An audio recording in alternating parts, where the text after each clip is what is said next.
The talking points memo is about the new executive orders on immigration signed yesterday. So right now, 100 days, President Trump has signed 140 executive orders. That's a record. No president has ever signed even close to that in his first 100 days. The latest was signed 5 p.m. yesterday. It's the Protecting American Communities from Criminal Aliens order.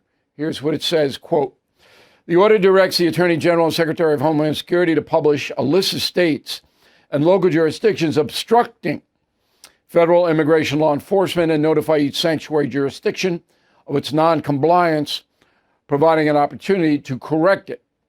Sanctuary jurisdictions that do not comply with federal law may lose federal funding. Remember, an executive order is federal law.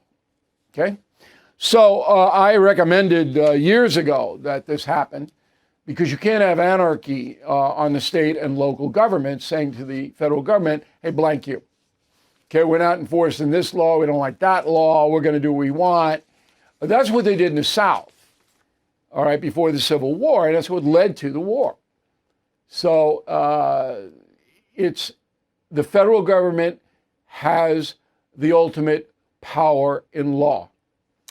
Now, the sanctuary situation is rejected by Republicans and MAGA people and those who support Donald Trump. Okay, they say shouldn't be any sanctuaries at all.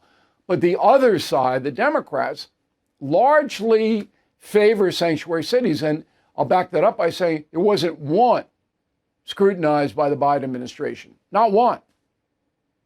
Okay. So here was the reaction from a guy named Jorge Majoka. He is with the Arise Chicago outfit. Here's what Jorge said. Go.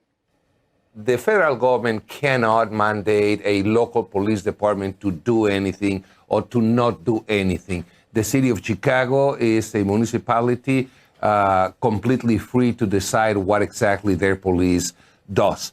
So I don't think we have to pay a whole lot more attention to this kind of crazy executive orders. All right. Well, Jorge doesn't know what he's talking about. So the federal government gives Chicago money to help the local police, all right, in a whole variety of ways. They're called block grants. Trump's going to stop them. Okay. So Chicago already broke. Is going to be more broke because it is not obeying federal law. That's how it works. And it's, you know, we got state of Maine, and we'll get to that, and the state of Minnesota defying the trans order. And yeah, you can do that. You can take it to court. You'll lose ultimately. But in the meantime, you ain't going to get any money.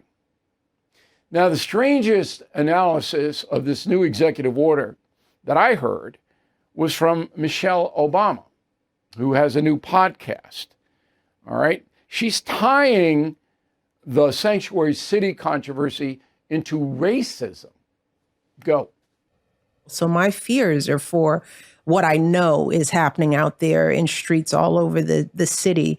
And now that we have leadership that is sort of indiscriminately determining who belongs and who doesn't, and we know that those decisions aren't being made with courts and with due process, and, you know, that it's being made like this cop that pulled my brother over when he was 12. You don't look like somebody that belongs. You know, I can determine just by looking at you that you're a good person or you're not a good person. And knowing that there's so much bias and so much racism and so much ignorance that fuels those kind of choices. I don't understand what the First Lady is saying, because she says that those decisions aren't made with the courts and with due process. The immigration law was passed by Congress and was signed into law by a president. And the people who are sneaking into the country or applying for asylum outside of what the law says, ports of entry, they violated immigration law. So what are you talking about? these decisions aren't made with courts due process. Of course they're made that way. We have a structure here. We have laws here. We have laws about criminal activity. We have laws about immigration. We have laws about finance. We have laws about taxes. I don't get this. I don't see this as a racist thing at all. This is, you either obey the law or you don't obey the law. And obviously the sanctuary cities are not obeying the law. So the President of the United States, the chief law enforcement officer, has a perfect right to go after them. But somehow Michelle Obama doesn't get that. I don't know what it is. She's a brilliant woman. I don't know what it is. Bubble, I guess, living in a bubble. And in addition, the President Trump has revoked 4,000 foreign student visas. 90% of them have committed criminal acts: arson, human trafficking, child abuse, DUI, robbery. 500 of the 4,000 had assault records. So again, I mean, if you're here at the largesse of the United States to study and you commit a crime, I mean, come on, you're out of here. But, you know, the Democrats there's no interest at all in any of this. And I'm making it a political issue. I don't want to. But that's the opposition. Aren't any Republicans that are opposed to this? So finally, the whole immigration issue was working for Donald Trump big time until the tariffs. And that has overshadowed immigration now because you're messing with people's money directly. And that's why you saw the poll numbers go down, as we reported yesterday. And that's the memo. Thank you for watching. Make sure you subscribe to my YouTube channel and follow me on X. Look for @Bill O'Reilly.